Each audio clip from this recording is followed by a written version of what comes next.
I'm Jonas from Whole Body Chiro. If you're struggling with unneat handwriting, you have a tendency to clasp your pen really hard, you get cramps in your hand, it doesn't feel quite right, then one potential cause is that you might have a retained Palmar Grasp Reflex. So what that is that if you get stimulated in the palm of your hand, you have a tendency for your fingers to want to curl up and hold on to it so you feel like it's really itchy or uncomfortable. So that's all signs of a retained Palmar Grasp Reflex. So that's a natural reflex that you should have as a baby.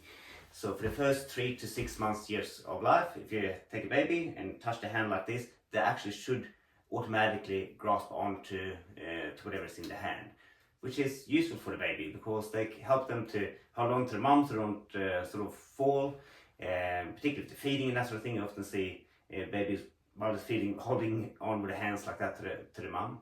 And also sort of neat as a parent, you can put your finger in the palm and they hold on to it, and you can sort of look at them and you feel like you're getting that connection with the baby. Now, when you get older, it's not functional to keep this reflex. So, for example, when a child learns to handwrite, every time you scratching this palm end against the paper while writing, if you have a tendency to want to clasp on and grasp really hard with your hand, then you can't get that neat, relaxed handwriting.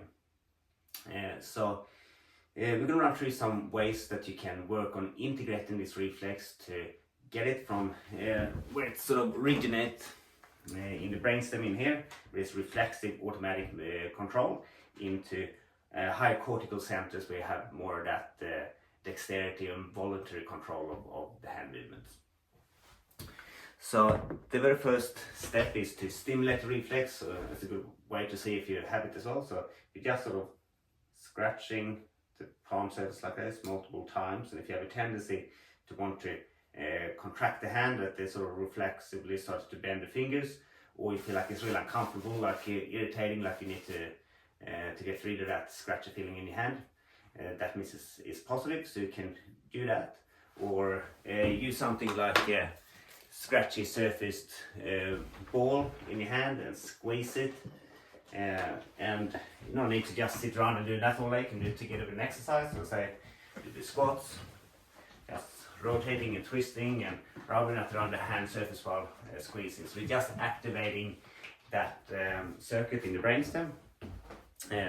Once you've activated it, the next step is to start to override that reflexive clasping. You're still doing the same thing, bringing the fingers together while you have stimulation in the hand, but it's more nuanced and controlled by higher brain centers. So you can use an activity, do something like a A4 piece of paper like this, grab it in one hand, and then just using that one hand to scrunch it up and get tight with the ball like that. So signs that the reflex still is there a little bit with this could be that you find it hard to coordinate, you sort of almost start to mimic the same movement with the other hand. That could mean that it's active, or you're steering with your tongue. Like you remember with a baby feeding, clasping on, they have that connection with the mouth position and the hand. So if you're steering with your tongue or using your mouth as a part of getting that to happen, that's another sign that the reflex is active. Now, obviously you can do this exercise while working your strength and fitness at the same time. So for example, you could use something like a Superman hold, where you're extending your legs and arms off the ground like this, then pick your piece of paper with one hand, scrunch it up to a small ball, and then back it up again, and then the other hand. So that's that exercise there. Next level is to work even more on that fine motor control with higher brain centers. So something like bringing the thumb and each index fingertip together like this. It's a good fine motor control exercise for your fingers. And once again, you can do that while doing some other exercise, like a lunge.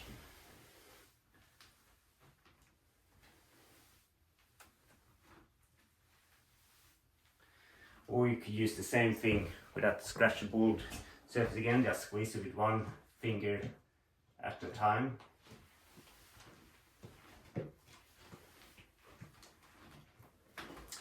There you go.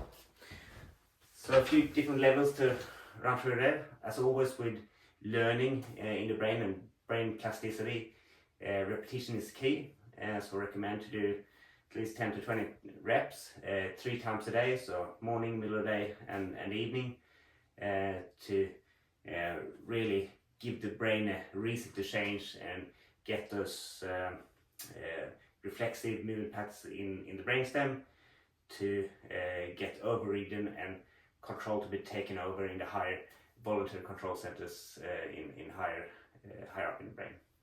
So try those exercises out. I hope you like them, and good luck.